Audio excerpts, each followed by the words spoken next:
What's up, my friend? Welcome back to the Drone Camps channel. Today, I have something new from GEPRC. It is a classic frame that has been redesigned around DJI 04 Pro system. We have the Pro system in the very back of the brand new Mark 5. This is the DC version, the dead cat version, so no props in view right here. They also have an X-frame version of this. It does have quick release, 1-bolt detachable arms. So if you break an arm, you can replace it pretty quick, which is also super nice. And it comes in around $540. It's more expensive than some of 2024's 5-inch 03 style drones. But again, we're able to record 4K at up to 120 frames per second on the DVR with SD card support. So that's pretty good.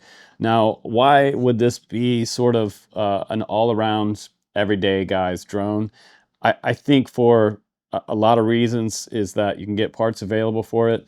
You can get the option to have GPS on here, ELRS or TBS crossfire, and 5-inch is a pretty standardized FPV drone in our community. Now, what's interesting about this one is that I noticed something on this, and this seems to be a trend right now for 5-inch, and it's really kind of an interesting, subtle trend that a lot of you guys might not have noticed if you're brand new to our hobby. What I noticed right away about this drone was that it does appear to have smaller motors on here than what I typically see on a 5-inch freestyle or racing quad. So what they did here, we talked about this before on the channel, motoring down just a slight bit will give you a little more efficiency and get you a little longer flight time. So a 6S, say 1550 battery, can get you up to about 7 minutes real world flight time on this quad with the DJI 04 Pro on here, which is pretty cool for cinematic. You could even do, FPV freestyle with it still with this motor configuration. And typically we see 2207s, or even like 2 years ago, 3 years ago, we had huge motors on there. 2306 were kind of a standard for a few years. And even some companies were putting bigger motors on there. So now we've kind of gotten away from 2306. We started seeing a lot of 2207 motors being used on 5-inch in the last year. And now it seems like GEP has come out with the 2107. This is the SpeedX Series 2 motors, 2107.5. And they're under 2000 kV for a 6S LiPo. So it still has good power with 6S high voltage battery, but it also has a very smooth tune here. So I'm here to share this with you, take you out, do some flying now, and let me show you what this one's all about out in the field. I think you'll be impressed with what it can handle, how smooth it flies, and the footage that I came back with. Pretty epic. So let's go head out, fly together the brand new Mark 5 DC version with 04 Pro on there, as well as GPS. Here we go.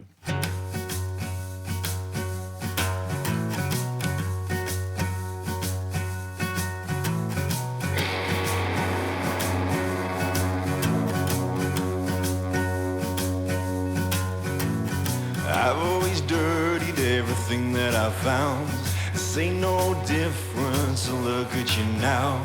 And baby, cut yourself loose. Save all the things that I said that night. Playing it cool, but I never got it right. Baby, cut yourself loose. I was mesmerized by your eyes. You keep me up every night. Keep me up every night.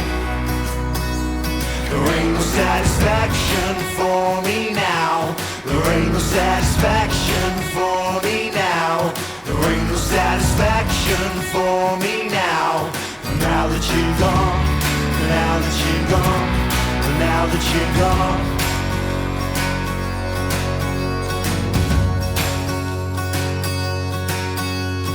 Now you know everything that I am. Caught in the palm, no backup plan. So baby, cut cut yourself, baby, cut yourself loose.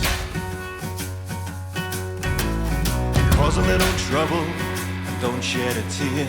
Keep that sunny smile from ear to ear. And baby, cut yourself, baby, cut yourself loose.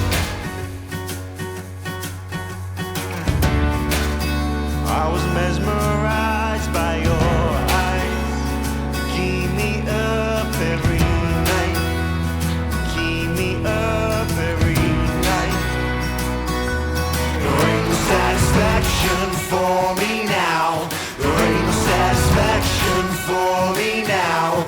There ain't no satisfaction for me now. Now that you're gone, now that you're gone. There ain't no satisfaction for me now. There ain't no satisfaction for me now. There ain't no satisfaction for me now. Now that you're gone, now that you're gone, now that you're gone.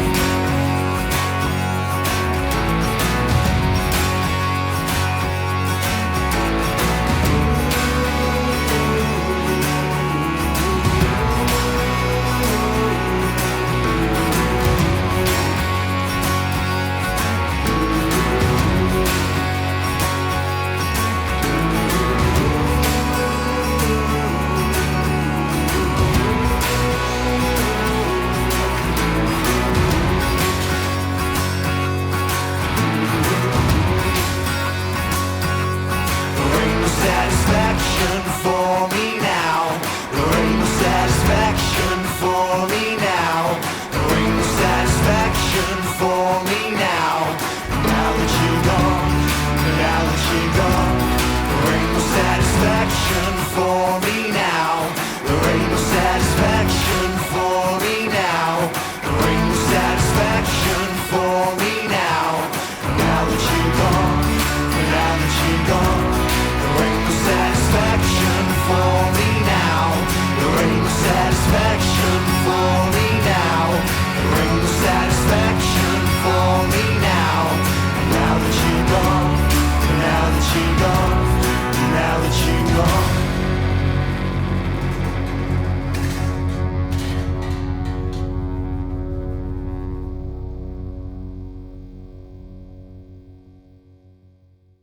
All right, my friends, welcome back from the flight test. On the scale, no battery on there. We have 446.1 grams with a 6S 1400 battery from Tattoo. That raised us up to 672.4 grams total takeoff weight. Now, inside the box, you get a lot of extras with your Mark 5. You do get a GEPRC carbon fiber keychain, a bolt for the GoPro, and 2 different style mounts for micro cams and a full-size GoPro cam mount. These are both TPU, and these little foam blocks. Some of the newer guys might not know what these are, but we used to put these up at the front end of the quad to give us about 25 to 30 degrees worth of tilt. And then what we would do is we would throw a longer strap around it. So this appears to be the strap to use with your foam blocks in case you want to use something besides a GoPro, and strap it around the front of your Mark 5, which is kind of cool. You also get a whole pile of hardware, some GPS rescue mode information there, a notice from GEPRC, your DJI 04 Air Unit Series manual and QR codes for the instructions, and you get some GEPRC information in this packet for the prop direction, some beta flight help and receiver help, as well as information on the GEP F722 Bluetooth version of their flight controller. And again, this is the dead cat version, no props in view, and it does have a wheelbase of a standard 225 millimeter from motor to motor. And I got one set of Jim Fan Vanny style props inside the box. They are 5-inch 5136 props. They are kind of a translucent green, and it says they're for racing and freestyle. Vanny is known for freestyle, so this does have kind of a mid-grade cord here and a little bit of a sharp tapered tip with a really thick hub on the center where the shaft comes through from the motor, kind of giving you a little bit extra durability for FPV freestyle maneuvers. And paired up with those Vanny props, we got 2107.5 motors. They're 1960 kV, which is lower than 2000 kV. Above 2000 kV on 6S ends up kind of drawing more of the amps out of the battery and kind of draining your battery quicker, giving you more power, but it's going to be a little bit less efficient for the longer flights. So with GPS on the back, I kind of prefer that they motor down just a little bit, not too much in kind of noticeable power reduction, which is great to see. When I'm out and I'm pushing the throttle, I can dive trees, I can pull up and pull out at the last minute, not hitting the ground or bottoming out. So the 2107.5s are kind of a good motored down, step down version, but will give you a little longer flight time in that 7 to 8 minutes that you can get with a 5-inch in 2025. That's pretty good. Now, underneath each motor, we do have kind of an extra durable, thickened TPU motor bumper landing pad right here. So if you do hit down kind of hard or you're landing on gravel surfaces, things like that, this is going to take the brunt of the scratches. You can see there's a tiny little scratch right here on the end of this one. There are 4 M3 bolts holding each motor through, and I recommend taking a driver. When you get yours, just go ahead and give all of these bolts another half turn or so. That way you make sure everything is nice and tight. Now, in the beginning of this review, I talked about how there was a 1-bolt quick release for the arms, and apparently it's a 2-bolt quick release. So I was wrong about that, but once you release those 2 bolts, you can see this arm will come out, and then you can replace the arm if you do break one. Now, if we look at the Mark 5 from the top, you do notice it does have that classic long body design on here and the dead cat arms up front. We have some wire covers on each motor, which is nice, kind of standard in 2025. But what I noticed about this is that it is a 2-top piece top plate. We have 4 bolts up front. It's holding that piece of carbon. It also has a little bit of a space under there to add a strap through if you want to hold your camera down with those little foam pads. And I love that it has 6-bolt top plate release. This is a 3 mil, 2.5 mil actually, 3K carbon fiber plate. We can move that to the back. These 2 screws are small M2 screws, which I took off, and watch out when you take them off. They do have a little tiny nut underneath it, kind of holding this in place. Now, once we move this out of the way, we can see the 04 VTX in the very back for the Pro unit, the SD card support on the sides, easily accessible. They have a hole through there for that, and then they have USB-C on this side, pretty easy. Full TPU trimmings around the VTX, which is nice. And up here, a little closer in, let's check out the flight controller. This is a brand new flight controller with Bluetooth support, and they say that you can do tuning with this. This is the Taker F722 BT, otherwise known as Bluetooth, 32-bit, 50 amp ESC stack. So it is a 2-up stack. The soldering actually looks pretty nice. Nice shiny solders, which, you know, we couldn't expect anything less this year in 2025. They also have an extended front plate, side plate setup here, which is very similar to the extension what we saw on GEPRC MARK5 V2. Remember that? It went way back, and so does this one. It doesn't stop right here. Traditionally, what they would do is they would put a post here, but this one's been integrated into the whole front camera assist assembly there. So I kind of like that. It's going to give a little bit extra rigidity in a frontal crash. Now, while this is a new flight controller, the Taker F722, it has Bluetooth support, but it also has BL-Heli32 on here. It is a test version that GEPRC has tested. You are likely not to have to update these. You can also get the files from GEPRC should you have to do any updates. You can contact GEPRC on their website and just shoot them an email.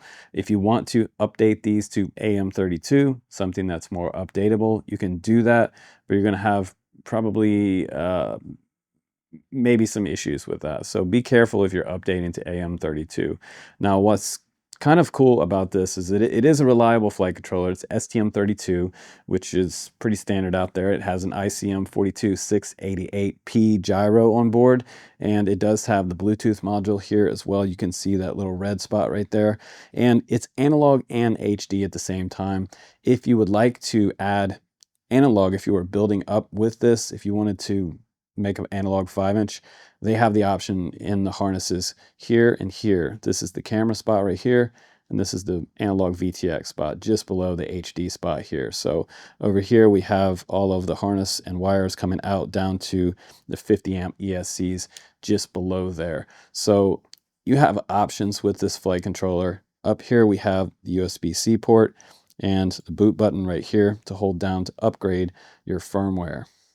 Now, one other thing I'd like to mention that I really like about this quad is it has the XT60 in the back, but it's also mounted flat across the top of the top plate, which really helps out a lot when you're plugging in your battery. You don't have to scooch it back because we have the angled XT60 at the back. Some of the original Nazgul 5s had an angled XT60, which drove me crazy because you had to slide your battery off center, and the whole point of flying a battery on top is that you really want to get your battery dead center on the CG of this quad when you fly it, so it flies better and it's not struggling to compete with the offset weight of the battery. Now in the back of the quad, we still have a whole bunch of TPU back here. We have a little vent back here on both sides, which is kind of cool. You have extra options for analog antennas on both sides here. You have an option for a singular antenna right in the center, and you have the options for the 04 antennas to poke out right here. They don't come up very high, which is kind of nice for freestyle stuff because you're flying a little bit closer in and you're not so worried about flying at range and trying to have some clearance from long range back to your goggles. On the back we have a tiltable GPS back here, and this is an M10 GPS, and I was getting an upwards of about 16 satellites on this GPS for this return to home version. So I think for me at the end of the day, like I want to say that it's going to be a good buy. It's definitely going to be something this year that's going to give kind of the average guy getting into FPV a great option, because honestly, GEPRC stuff out of the box for the past 11 years has been something I can take out of the box and just fly. And if you've been on this channel for a long time, you see these GEPRC reviews come through so quick and they're done because I don't have usually any problems. I think I've probably had one problem with a GEPRC flight controller, maybe 5 or 6 years ago. It's been a long time. But their quality control, their QC is stickered on every single quad, and it's a lot higher quality than a lot of the stuff that you see out there on the interwebs as far as your standard China fare goes. You'll notice that guys that are flying also, a lot of guys fly GEP and they don't have a lot of issues with it. And you could get something like this and have it years later. I still have GEP RC quads from 2015 that would still fly, even with old school analog technology on them. And this one has a lot of green all over it, which I'm kind of partial for because green was our original drone camp's color. We do green and red sometimes. I guess if I was looking at this and I want to be critical about something, I do see on the very bottom, and the receiver is right inside this carbon hole right here, and you can get to it with a bamboo skewer to bind it up. But right in front of that, just in front of that, is a capacitor that sticks out on the bottom of the frame.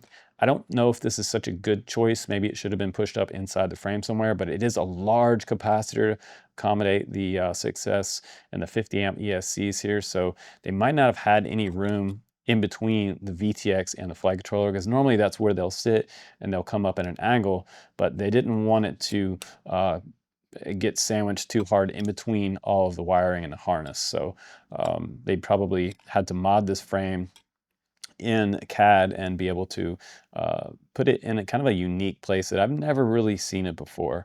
So I don't know if that's going to be a problem for some people. If you have a really hard landing, worst case scenario, you puncture this, and I'm not sure what it would do if you punctured it, but I have a feeling that it would pop, and then you may have to get a new one. And whether that would damage the flight controller, that is yet to be seen. So we'll have to see how that holds up this year as far as durability goes. But the tune was great. 5 stars on the tune for sure. I love the 6-bolt top plate release, the 2 separate carbon piece for the camera up front. You don't have to run any kind of camera mount on the front. My suggestion would be to take that piece of TPU that has the larger GoPro mount and put it up here just for a little bit of top plate protection. Might be good for the front end of your quad. So instead of having to just bare carbon fiber right there, give you a little more protection if you do a frontal crash. And yeah, I like the Vanny props. Those are pretty sweet. He's an amazing pilot and somebody to look up to as far as FPV Freestyle. But this one seems to be, I would say, a medium class FPV Freestyler and a combination of a cruiser. So sort of the everyday guys FPV Freestyler, but it has been motored down to give you that little bit of longer flight time. And I think that's kind of what's cool about this one.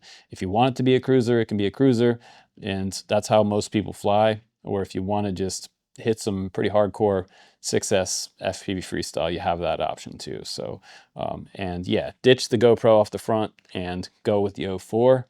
And you'll get a little longer flight time. It's definitely a cool quad. So I want to say thanks to Gep for sending this one out to us and letting us play with this one and review it for you.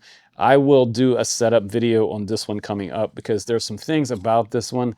If you get it, subscribe to the channel because I'm going to help you set it up and make the right decisions for where things should go on the screen, what you should put on the screen, and some of the other settings that came a little funky from the factory. So stay tuned for that video coming up, guys. I appreciate you watching. Again, check out our Drone Camp store. If you want non-tariff prices on quads and FPV gear, you can check it out, and it all ships from the United States.